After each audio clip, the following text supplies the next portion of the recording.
Welcome to the Project Censored Show on Pacifica Radio. I'm your host, Mickey Huff. Today in the segment, we are honored to welcome author and journalist Norman Solomon, co-founder of rootsaction.org and executive director of the Institute for Public Accuracy. His previous books include War Made Easy, Made Love Got War, and his many other books, by the way. And Norman can tell you where you can get more information at his website and so on. But today we're here to discuss his incredibly timely and important brand new book out from the New Press. It's called War Made Invisible: How America Hides the Human Toll of Its Military Machine. And I have to say, as we are ever in the throes of jingoism and militarist propaganda here in the so-called exceptional American empire, books like these are unfortunately more and more relevant and important and need to be read by a wider audience.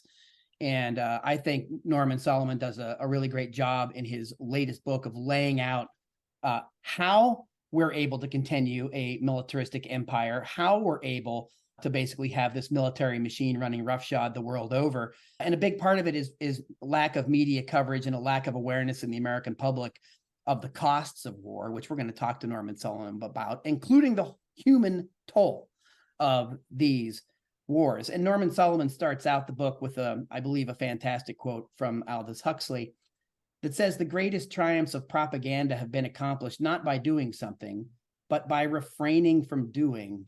Great is truth, but still greater from a practical point of view is silence about truth." And of course, our establishment press in the US has been remarkably silent about the truth of war while promoting the very same. Norman Solomon, welcome to the Project Censored Show. Thanks a lot, Mickey. It's an honor to have you here. And I wanted to start just riffing on Huxley and the attention to the significance of propaganda and why history matters to such a great degree. And you start your book looking at 9/11 and particularly the 9/11 wars and basically riffing on the perpetual war theme. So can you just get us started into the trajectory of your book, Norman Solomon? When you were reading the quote from Aldous Huxley, I thought about the phrase, silence is deafening. And then it made me think silence can be deadly.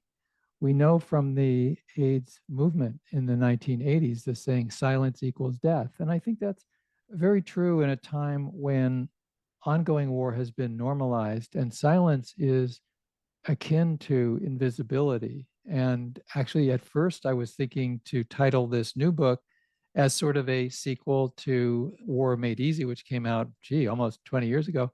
I thought, well, I could title it More War Made Easy. But I realized that while war has been ongoing in different guises, there's also been a transformation in the way in which Americans don't experience war. And a lot of that is the invisibility. So at least in news media, while it was very deficient coverage of the US invasion and occupations of Afghanistan and Iraq, there was at least some ongoing media and therefore public awareness that a war was going on, that the US was engaged in bombing and military activities and battles and so forth. But increasingly, because it became sort of a human bites dog story, or rather a dog bites human story, it became in the newsrooms of the country considered to be less newsworthy. And the other big change is that not only that the wars ongoing, the 9/11, post 9/11, so-called war on terror wars became sort of white noise, also more and more it was about being above it all, bombing from the air, fewer boots on the ground. And that's really in 2023 where we are now, that the invisibility is at multiple levels, physically, psychologically, visually, on screens, and also in terms of any moral or ethical connection to what's being done in our names with our tax dollars. Yeah, it's really become, war has been made abstract in a lot of ways. And media, it's interesting because the media, the corporate media, and you've done so much work over the years on this subject. And I'm remembering now some of the poignant clips that you had from Hijacking Catastrophe, media education film from years ago, where part of the focus was just looking at the glorification of war, sort of the Hollywoodification of the news coverage, the infotainment angle of this. Of course, there's also the connections to the military-industrial complex, advertising dollars. I mean, it's a symbiotic propaganda machine from the Pentagon to the corporate media. Yes, there's the phrase which you use, which is, I think, an appropriate one, infotainment, and a permutation of that is disinfotainment. Yes. Because more and more the rendition of war is so effective in portraying it as a noble enterprise. And that's thematic, not all, but most, the majority, vast majority of Hollywood type films, Top Gun and many permutations. I mention in the book that according to the New York Times, the most influential film of our previous decade was American Sniper. Yeah. And a theme of that was the heroic ability of one man to be someone who had killed as a sniper more people than anybody else in US history. That's a hero. Yeah. And there's another facet that the Pentagon even often has script approval, because if it's going to provide you gratis an aircraft carrier to shoot your film, they want to make sure they like the script. And that's sort of, it in itself is important, but also a metaphor, not only for the entertainment industry, the corporate one, but also with journalism in general. And of course, Project Censored has documented a lot of good stories, excellent journalism that does go on every year. Unfortunately, it is dwarfed by the overwhelming majority of stories in the case of war that do not challenge the prerogatives of the United States to try to work its way on the world militarily. Yeah, and again, you cover so much ground in this book. It's a couple hundred pages content, but then another 50 of notes and index, which I'm a big fan of. The work is meticulously researched. You're trying to bring people in many ways, these kind of books are an act of media literacy in themselves, because you're trying to expose people to different sources of information and break them outside of the corporate bubble, so to speak. And one of the themes, Norman Solomon, that runs also throughout the book about invisibility, hearkening back to Edward Herman and Noam Chomsky's propaganda model out of 1988's Manufacturing Consent book, was the worthy and unworthy victims theme. And you represent that in many ways. You also include many other kind of elements of the propaganda model, the reliance on elite sourcing. In one of your previous books from 2005, War Made Easy, you quote Daniel Hallen about the Vietnam War and talking about how the establishment press seemed to take their cues from the very establishment that is waging these wars. And so they're more stenographers to power in many ways. And that is also what helps inform them of what they see as something that's worthy or unworthy. A bunch of migrants just died over in the Mediterranean and got some coverage, but there was no real massive media blast about rescue efforts. Meanwhile, we have 5 billionaires going down in a submarine to see the Titanic, and it's like a global emergency. I'm not belittling the lives of anyone, but my point is that the corporate media have so much power where they focus, but then inevitably, de facto, where they do not. And you cover a lot of that in this book. It comes down to, in many ways, who matters and who doesn't, who counts and who doesn't, who is counted in war and who is discounted and ignored. Very powerful. It goes back to the point about silence, and underlying has to do with our own humanity. If we're going to de facto sort of bifurcate the world into the worthy and unworthy victims, it's especially pernicious. I mean, I would argue, whether you call it spiritual or moral, ethical, it's very degrading and corrosive to divide the world into the worthy people and the unworthy people. It's especially corrosive and really damaging to the integrity of an individual life or the life of a nation when there's particular avoidance when your own country is responsible for the suffering.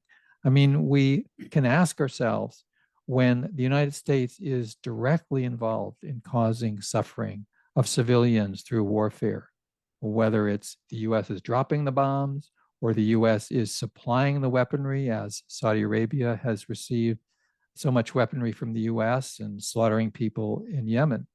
It comes back to then, are we not hearing from our US corporate media about those realities in spite of the fact that the US is involved, or maybe even because the US is involved?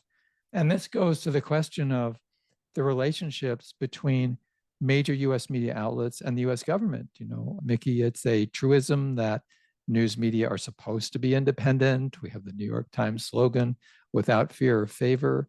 And yet it's not unfair to say that, with few exceptions, and the essence of propaganda is repetition, not the exception, with few exceptions, we have major media outlets in terms of foreign policy functioning more like a fourth branch of government than the fourth estate. And the implications of that for democracy are really terrible, because we're told, I learned this in civics class, that democracy requires the informed consent of the governed.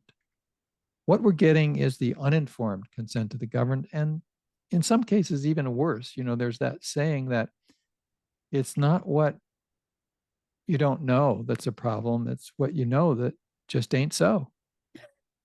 Yeah, you had mentioned disinformation being, a big part of this, and that always swirls around any wars, conflicts. I mean, even the way we talk about them, the war on terror was an abstraction and something that happens over there, and we have to fight them over there, so we don't have to fight them over here. Harkening back to World War I, again, that's part of that propaganda and repetition. And you start the book with a whole chapter on this issue, the repetition and omission, right, as part of how propaganda too is often partly true. The messages that come out might be partly true.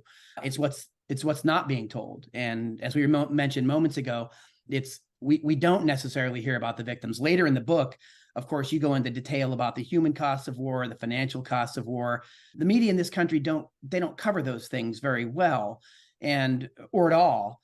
And I'm reminded too by Khalil Bendib, the editorial cartoonist, once said, CNN and Fox News, they like to show the images of the war machinery and the bombs taking off and the ships taking, and all that sort of Top Gun nonsense. And other outlets across the world, Al Jazeera or other outlets, they show what happens when the bombs land. And right, so the frame, the perception, what people are looking at, right, in different parts of the world, it matters. And people in this country are unfortunately ritually propagandized, and not just woefully misinformed or underinformed, but, as you said, disinformed. And independent media has to go a long way, I think, to really turn the tide. And we need to somehow pressure corporate media in order to be able to do that, which is very difficult, especially when we have an adjacent sort of military Hollywood complex. You had mentioned American Sniper. One of the quotes you have in the book that I found, again, very interesting and telling, is that Clint Eastwood, who directed that, actually said it was in a way a film that honored veterans and was an anti-war movie. That was a very perplexing kind of way that Eastwood was sort of rationalizing the theme here, being that from Hollywood to the corporate media, our outlets do everything they can to cover up the violence and cost of war and heroify it in many ways.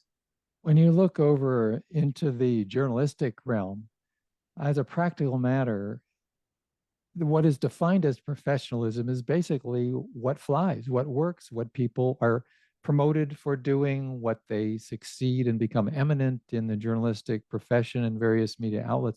That's the model for people who come into the profession, who are young, who want to achieve and rise in the media ranks, so to speak. And a lot of that is simply learning what happens to those who echo and boost the basic assumptions of the warfare state versus those who do not. And Mickey, you're reminding me of something I cover in the book, where an eminent journalist who raised the question of what happens not only when the missiles are fired, but what happens after they land. Her entire career was destroyed in terms of an eminent journalist. And I'm talking about Ashley Banfield, Yes. who was at the Twin Towers within moments after they fell on 9/11. She was sent by MSNBC and then NBC to the Middle East, to Afghanistan, became very eminent. She was even touted as possible successor in the main anchor chair of NBC to eventually replace Katie Couric. But a few weeks after the US invasion of Iraq in early 2003, she stepped over the line. She gave a speech at a university in Kansas, and she said essentially what you mentioned a couple of minutes ago, that just seeing what happens when the missiles are launched doesn't really tell you the effects. It's not just a puff of smoke where it lands. And she said, there's a real difference between coverage and journalism. Mm-hmm. When that news story broke about her speech, she was toast. She was reprimanded publicly and privately by NBC management. She came back literally to a tape closet. Her office was gone. NBC would not let her out of her contract. And so she was left to cool her heels for many, many months. And she was done in big network news. This is a message to journalists about what happens when you really challenge the warfare state. Well, your longtime colleague and friend from FAIR, Jeff Cohen, experienced that with the Phil Donahue show, of course, where there was great pressure for Donahue to have extra pro-war guests on the show because he was allegedly biased against the war. And, again, a towering figure in televised programs like that. And Donahue didn't stand a chance either. Yes, this was in the months before the 2003 US invasion of Iraq. Some people listening might think, well, how do we know why his show was canceled? We know why his show was canceled because of a leaked memo under the letterhead of top officials at NBC News. And they never intended for it to be public. It was authentic. And it said these were people with internal deliberations.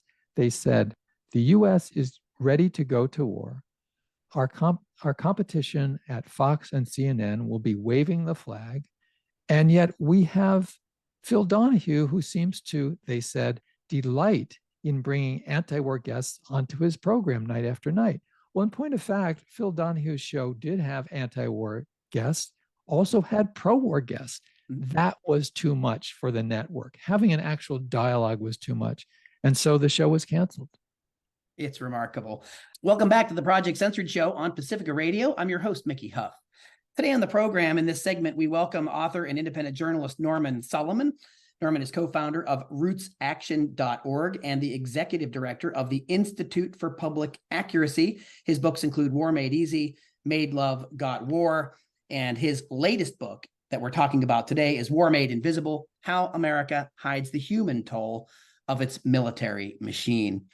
Norman Solomon, before the break, we were talking about media censorship around issues of war, and I wanted to segue back to some of our theme on worthy, unworthy victims. You spent a decent amount of the book talking about quote unquote humane wars and also about lives that really matter, lives that don't. There's a lot of riffing on that theme. You also have a chapter on the color of war, right? Bringing in issues of race, American exceptionalism. Could you talk a little bit about some of the segments that you cover there?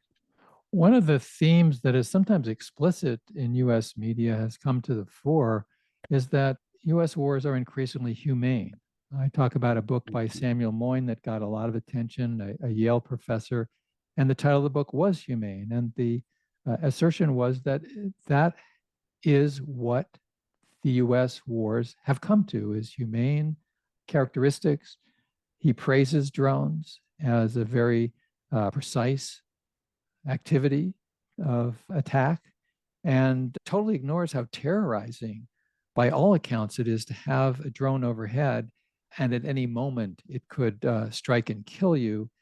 The book really talks about, my book shows that this is a myth that drones are even accurate. And in fact, up to 90%, according to the Pentagon's own documents, up to 90% of people killed by US drone attacks were not even intended victims. They were civilians. So this tells you a lot about the praise of US wars. You would think that the troops, when they're mobilized, when the drone operators push their buttons on their consoles, and a few seconds later, missile strikes in Somalia or Syria or wherever, according to the tone of media coverage, you would think that these were sort of angels of mercy, not killers. And yet we should face what this is, what it really is.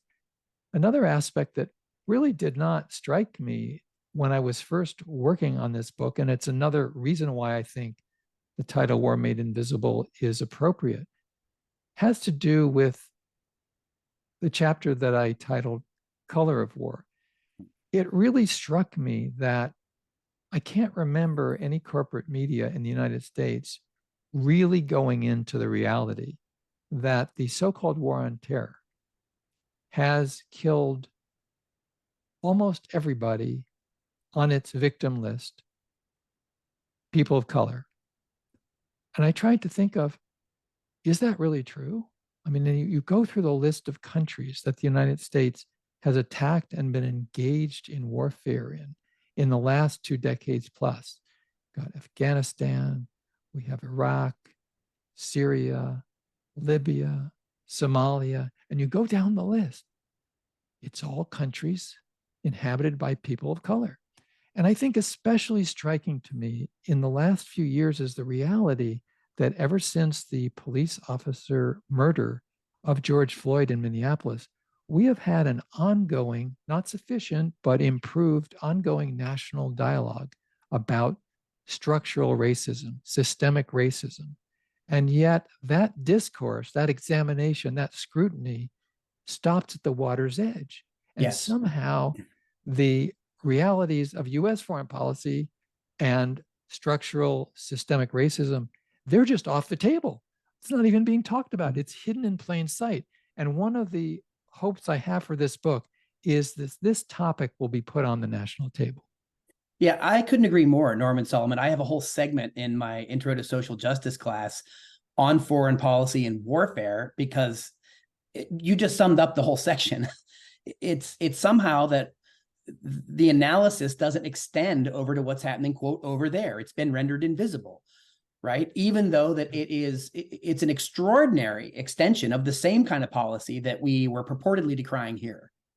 Yeah, and I think sometimes of the story that many of us grew up hearing and reading, The Emperor's New Clothes, where it's right in front of us.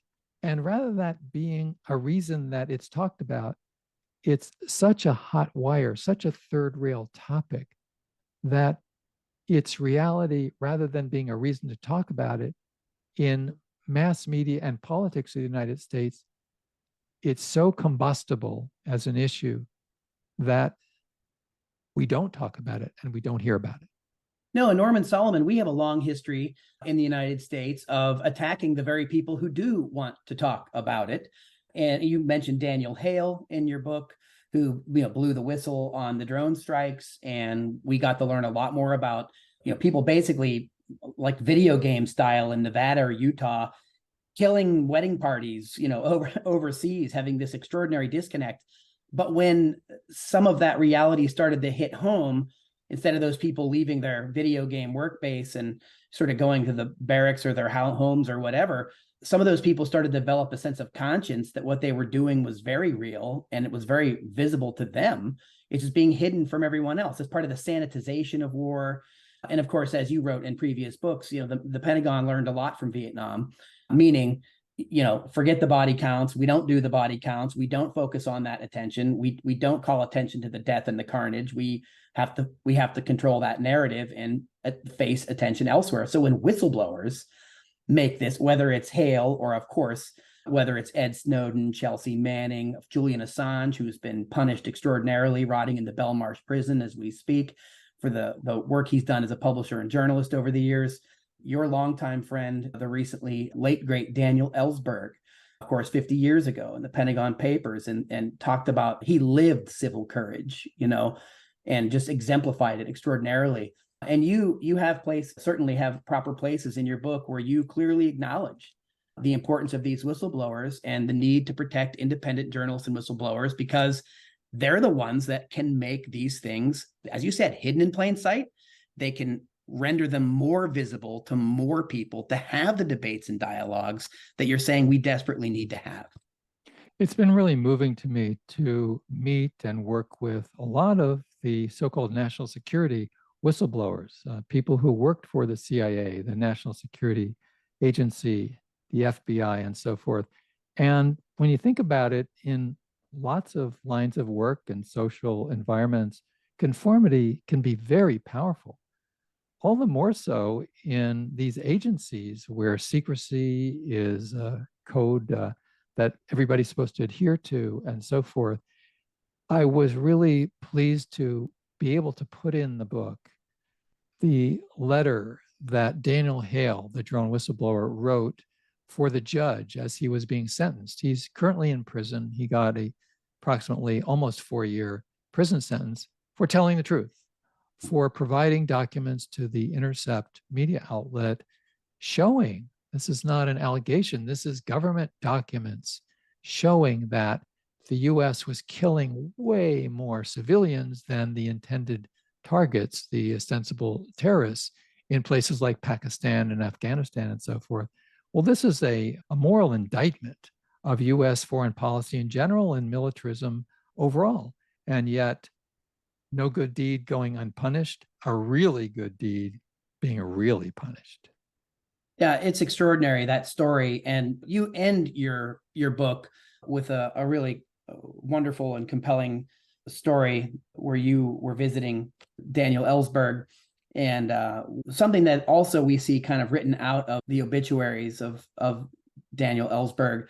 They, of course, the Pentagon Papers is splashed around historically, but there's this narrative in the corporate media about good and bad whistleblowers. That's very useful propaganda for the establishment. But Ellsberg didn't believe that nonsense at all. He encouraged not only to the end for there to be more whistleblowers and the information must come out, and he wants information to come out and was calling for more whistleblowers to come out. He was also a relentless and staunch advocate for peace. He was a strong anti-nuke and peace activist, and a lot of that somehow gets written out of the narrative. Absolutely. The last 52 years of his life, once he went public with the Pentagon Papers, really devoted to preventing nuclear war and working for peace. And as you say, Mickey, that is not the popular focus of the US news media. Really, I think largely because Dan announced that he had been diagnosed with a terminal pancreatic cancer and then was able to live several months later. He got more of a media platform than he had for quite a while to talk about peace and to talk about the need for nuclear disarmament and an end of this insane and omnicidal nuclear arms race. I was really pleased that I was able to transcribe a conversation I had with Daniel Ellsberg a couple of years ago and put it in the book, because if I was going to choose a couple of pages out of the 200 in the book, I think that is a keynote expression of what I was trying to get at, that he talks about how the people who suffered on 9/11 were appropriately reported on. And the New York Times actually had a little thumbnail picture of every single one of those 3,000 people and said a little bit about their lives to convey they were human. There were things that they cared about, what made them human in some sense, as Dan said. And yet, when you think about the shock and awe so-called attacks on Baghdad, there was no interest really in doing that at all. So again, it's back to that point of the worthy and non-worthy victims, the humans and non-humans, the tacit bifurcation of humanity in the media narratives, not only by what is said, but what is left out, the statements and the silences. And I would give an example that in the last year and a half or so, we have received enormous quantities of media coverage of the suffering of people in Ukraine. And that's appropriate. It can be done to show the suffering and the humanity of people who are subjected to this awful invasion and war on Ukraine by Russia. Good. But what about at the same time the people in Yemen who have been slaughtered by US weapons provided to ally Saudi Arabia. You'll remember Biden's fist bump a year ago with the de facto ruler of Saudi Arabia. What about those folks in Yemen? 200,000 of them have died, subjected to the largest cholera epidemic in world history. Where are the Yemeni flags? I drive around my neighborhood, I see Ukrainian flags. I haven't seen any Yemeni flags, even though, perhaps especially because the US government is not fessing up to its own involvement in the suffering in Yemen. Indeed. And we don't see many Palestinian flags either. Indeed, that's right. And you get to that point, and I mentioned in the book, an extraordinary 10-year financial deal where the US is now midway through sending $3.8 billion every year to Israel, while Israel continues to suppress the basic human rights of 5 million Palestinian people. Norman Solomon, you end the book on, I think, a hopeful note, talking about, including Dan Ellsberg, and you end with a very well-known James Baldwin quote that not everything that is faced can be changed, but nothing can be changed until it is faced. And until we make the wars, the carnage, the violence more visible and people see it, we really will have a difficult time turning the tide and turning public opinion in the US. This is a very important book, and I think that it needs to be read, unfortunately, by a lot of people who won't read it. But I think you put on the table so many poignant reminders of how things could be, and certainly the way they could be if our establishment press did more of the job that the independent press is doing. So, Norman Solomon, any final thoughts as we conclude this segment of the interview, including places where people can contact you or follow your important work? Well, I'm very glad to hear from anybody. You can reach me at normansolomon.com. This is a process where, just as militarism and the propaganda of what we can call the warfare state is ongoing, it's a 24/7, also is the resistance to it and the awareness, and we can reach out to others and we can build independent media outlets. We should be realistic, but not fatalistic. We can make the changes that are really imperative. Absolutely. Norman Solomon, thanks so much for joining us on the Project Censored Show today. Your latest book, War Made Invisible: How America Hides the Human Toll of Its Military Machine, out now from the New Press. Norm, thanks so much for joining us today. Thank you.